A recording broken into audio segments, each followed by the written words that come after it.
Hi, this is Zap, and welcome to the Reset and Zap podcast. Building a business, and I just want to start it off with the following. Building a business is not just about my name is Crystal the Boy. My brand is ZapCristal. I am an umbrella corporation. It covers multiple forms of media such as podcasting, gaming. I have been a Capcom creator ambassador for the past 5 years. I'm also an Xbox ambassador for several of their campaigns as well. And we cover all sorts of topics such as life, gaming, work-life balance, parenthood. I know. Oh God, I feel old. So every phase in my life has come with new challenges and how to stay relevant while still maintaining the statement that I have true to what it is nowadays. Let me give you a little bit of a backstory to how I started my YouTube channel and my brand ZapCristal. Back in the day, my brand wasn't called ZapCristal. I thought it would have been cool to call it ZapTV, because during that time we were still seeing television as your mainstream form of media. And I was basically following the format of how you watch TV. But bringing it into an online setting. So collector, it wasn't seen as a common thing. It was pretty weird, pretty obscure. And when I stepped into the scene, I was seen as the oddball. They were like, who's this girl? Does she really know about gaming? There's no other option. So I was like, what is the vision? What is the mission that I have to build this brand and create a statement? I was like, well, really simple. I want to create a community where minorities can feel welcome, where regardless of your sexual orientation, regardless of your gender, regardless of your background, your cultural background, whatever it may be, everybody can feel welcome as we create a safe environment with no judgment, and everyone can share openly their passion and their hobbies within the gaming space. So it's like, what are some of the challenges? Well, the first challenge I encountered, I had to break the stereotypes that had been created for us within the community, how we were perceived, and also emphasizing a little bit by being vulnerable, by opening up and sharing my own personal story. See, when you're building a business, it is important to promote your products. It is important to build a brand where people can acknowledge and remember you for it, but people also want to connect. So they want to know who's behind the company, who's behind the business, who's behind the product. So exposing yourself and sharing your backstory allows people to bond with you, allows people to have a reason for why they want to follow you, for why they want to buy your product, and for why they want to connect and support your philosophy and your idea. So I started sharing my backstory, and me being in my 30s, having a 15-year-old, and still enjoying gaming is a pretty unique story. Also, coming from the island, I am born and raised in the East Coast, New Jersey, but my family, both of my parents, are Puerto Rican. So I come from a Puerto Rican cultural background. So introducing my customs, my traditions within the gaming space so people can see like, wow, she enjoys gaming, but also things that I just assume everybody knew about in the US soil is not necessarily things that people knew about on the island. So sharing those differences so people can embrace those differences and see that there is space for everyone and everyone can be welcomed. Now, the biggest challenge for me on a personal scale was, am I going to just fit in within the space that's been created just because I want to grow quick? Or am I going to stay true to myself? And I think the biggest mistake that we make when we start a business is that we just want to fit in. We see what's working. We see well, this person has been doing it for a while. They have so and so amount of subscribers. They have so and so amount of followers. This seems to be working. So why not do the same thing? Because I just want to grow quick. And I'm guilty of it. That's how I started at the beginning. I was looking at my niche, and instead of researching and just filling in the gap of what needed to be brought into the scene as the difference that was much needed within that space, I was just looking what people were doing. So during that time, it was collection videos, game room tours, top 5 lists, top 10 lists, see my subset collection, see my GameCube collection. And I wanted to play it safe. So I was like, let me just make videos like that. You know, people are already used to seeing these type of videos, you know. I just want to be the cool cat around the block, you know. So I just started doing videos like that. But after a while, I started losing myself within the process because I felt like I was just doing a cookie cutter type of format where it wasn't innovative. It was pretty much done over and over and over again. So it wasn't different, it wasn't new. So I was like, what can I do different? One day, I treated myself and gifted myself a 3DS. I wanted this 3DS so bad. I missed out when it was in its prime. I was like, I wanna go back, relive those days. I wanna gift myself this. And I just wanna collect it all. It wasn't even about trying to make content. I just wanted to experience this. And I created that very first video. I was like, look, this is nothing special, at least I thought. I picked up a 3DS. I'm super excited. I want to share my journey. I'm going after every 3DS game. I'm going to collect it all because I just have this FOMO. I'm going to miss out. So I got to collect every game.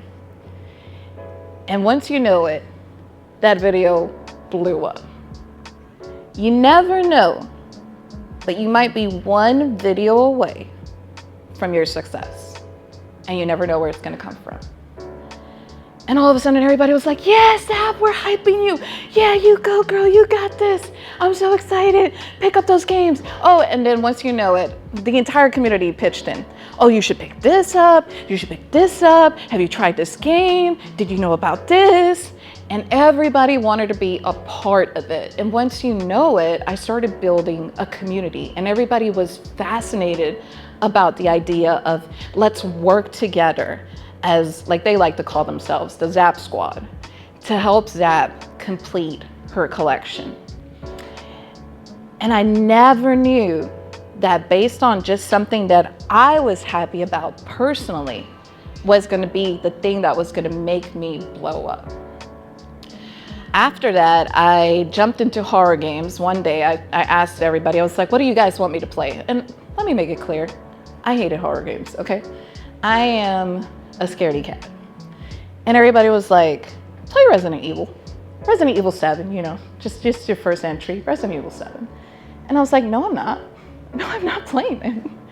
You're like, just play it, it's gonna be all right. And I'm like, okay, all right, Jesus, what did I get myself into? So I go and stream this game and I'm acting all tough, you know, I'm like, I got this, I can't be scared easily. Of course I was scared, okay? I was scared. But I wanted to prove I could play this. Slowly but surely, I became a hardcore fan. I was obsessed with Resident Evil. And I'm like, I want to go back and experience these games. This is amazing. And I just became obsessed. And I was like, well, you know, I noticed something. There's not a lot of girls playing horror games. Maybe I should do it.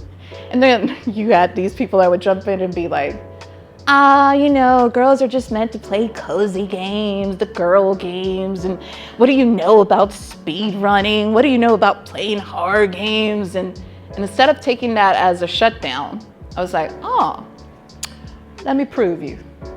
I'm gonna do this. So I started my Resident Evil marathon, where I started playing every single Resident Evil game. And I played it live, blind playthroughs, just to prove my point that we can play. And I became so obsessed that one day I wanted to cosplay. And Resident Evil Village came out. And there was unfortunately this actress who passed away from cancer. And she did one of Dimitrescu's daughters, and I wanted to pay tribute to her. And I went ahead and cosplayed as her, gave my speech out loud of why I wanted to do it, and just pay tribute to this actress who had passed away. And all of a sudden, I get an email from Capcom, and they were like, we've seen your work. We've been studying you in the background. We've seen how hard you've been working on building your brand, and we want to be a part of that vision. Would you like to become our ambassador? I did not know how to answer. Nobody had set me up on how to keep up with professional emails, how to reply to a company. All I knew is I was getting hit up, basically, by this company that I love so much, and I was able to represent them. And it all started with just a statement. Either I was gonna make it, or I'm gonna make it, or I'm gonna make it. And I said yes to Capcom, and here we are 5 years later, hosting campaigns, hosting charity streams.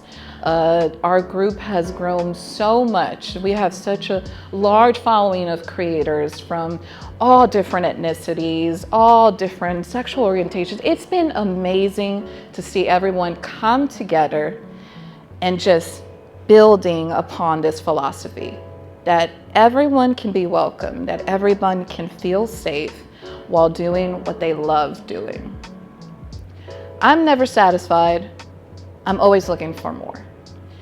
I was like, you know what? I don't want to fit in it no more. I'm done. I'm doing my own thing. So I did this video, and I said, I'm going to do a video that nobody has ever done. I don't know how it's going to work, but I'm just going to do it. I created a video where for the first time I decided to be vulnerable and open up about healing and about the power of video games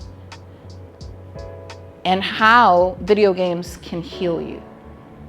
And through this video, I started sharing about different games that during different phases in my life, they had helped me go through rough times. They had helped me go through those challenges that I thought I was not going to make it. One of those games was, for example, I was playing Unpacking, and it always gets to me. I played Unpacking because when I moved from Puerto Rico to the United States, I felt like a stranger. And I was like, I don't know nobody. I have no family. Everything is weird. People shake hands, what? They don't kiss on the cheeks, like what? And it was a culture shock. And when I started playing Unpacking, as I unpacked in the game, I was pretty much telling myself I'm releasing myself from feeling fearful, from being scared. I am releasing myself and giving myself the grace of taking opportunities, of risking it, of making a name for myself. And I kept doing this for every single game. Later on, I played Two Point Campus. When I played 2 Point Campus, I was going through a miscarriage. Nobody knew I was going through a miscarriage. I had lost my baby. She was 4 months old when I lost her, and I was devastated. And when I played this game, I was like, wow, gaming really has the power to heal you as a person. Because when you can go later on and talk to someone, you can connect with that person through something you guys enjoy together. It's always like that. When you go to a convention, you're like, oh, something as simple as, you play Mario? I play Mario. Cool. What games have you played? And once you know it, we bond over something that we both enjoy. So I went ahead and made this video, and I was super scared.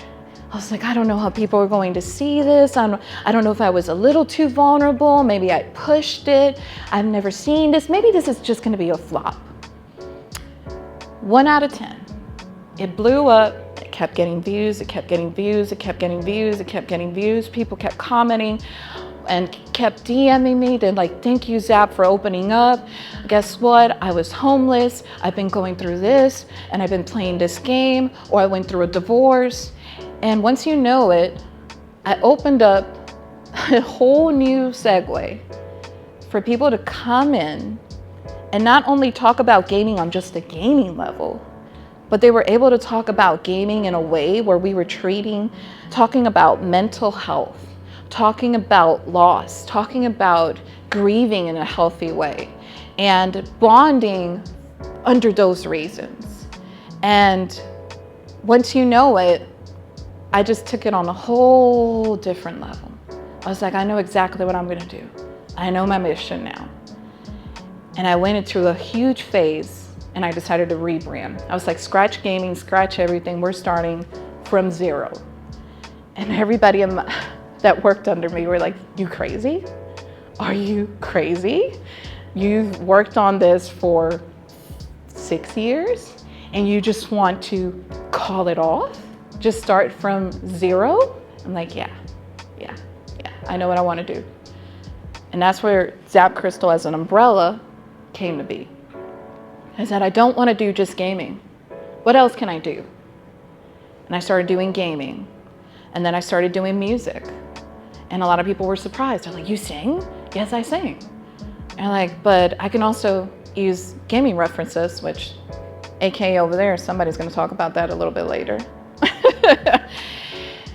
And later on, I decided to make a podcast.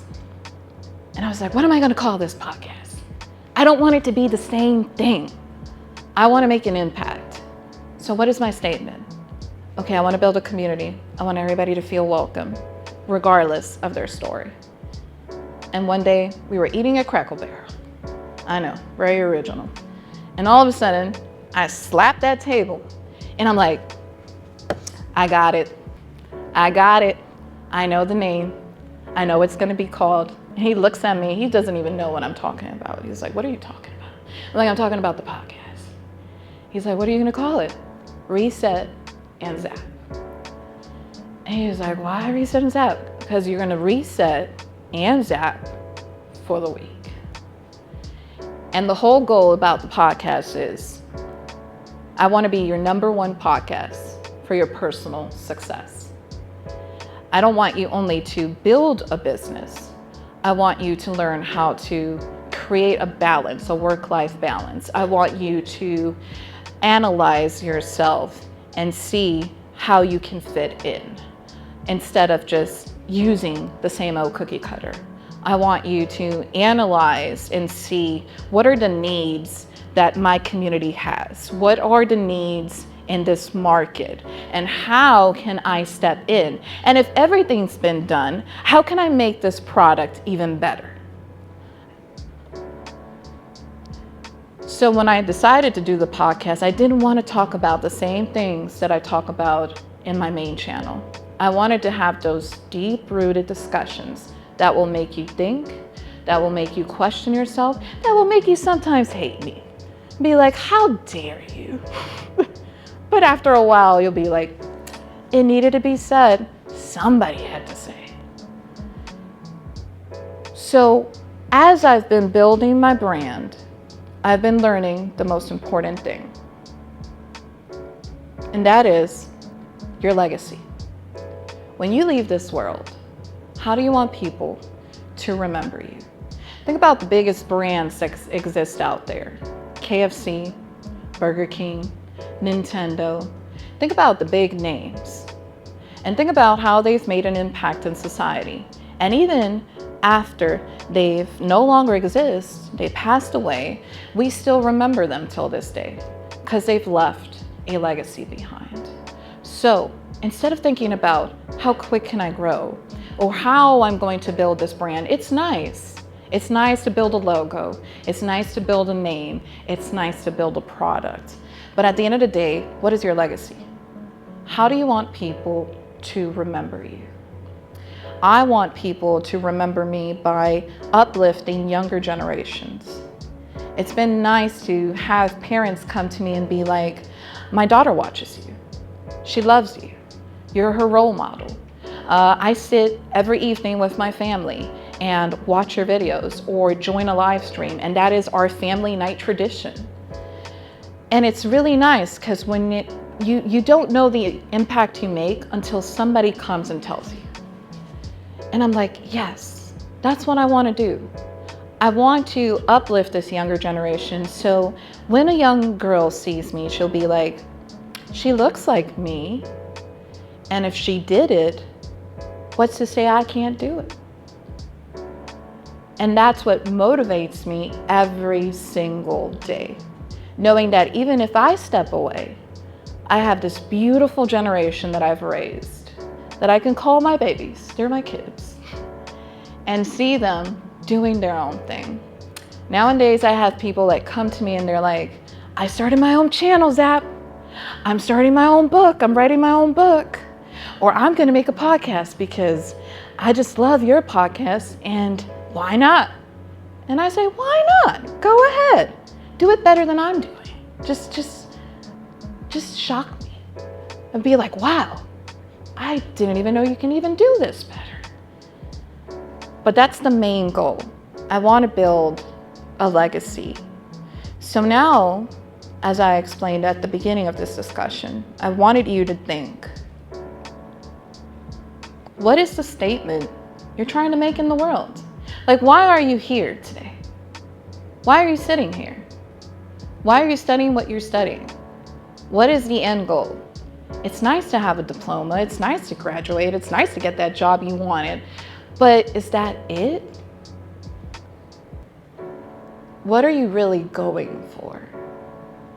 And make sure that you stay true to those things. Sometimes people jump into things for self-validation or seeking approval or not coping correctly. If you do those things, you're going to end up burned out like I did a couple of years ago. And I had to stop myself because at a certain point in my life, I had an identity crisis. I did not know who I was anymore. I just knew that I needed to pump videos. I needed to do, and just make things people liked. But in the process, I lost myself. I was like, am I even enjoying what I'm doing anymore? Am I still staying true to my vision and to my mission? And when I realized I wasn't, I had to stop myself.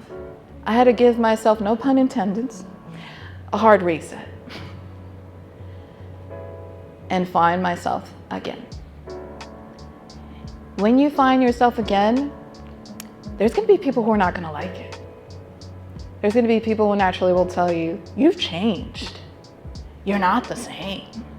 I don't know if I like this new you. But it's not about trying to impress people. It's trying to better yourself as a person. Are you happy with where you are at in life? If what you're doing is not making you happy, you need to stop. You need to stop and think. Am I just doing this to please someone? Am I just doing this to fit in? So I hope you take this with you guys, because at this point in my life, I'm very happy. Last year I was talking about things that I went through that were really hard in my life, really rough, like my miscarriage. This year I came with my new baby, 4 months old, and I'm here proud with my family, saying that I've never been healthier, I've never been happier, I've never been more stable in my life. And now I'm in a phase that I'm like, listen, and I'm gonna be a little straight right now. I'm gonna do what I wanna do. If you like it, join me in my journey. If things bother you. So, as always, I wanna remind you, I feel like I'm closing the podcast, babe, over here. To reset and zap for the week. Thank you.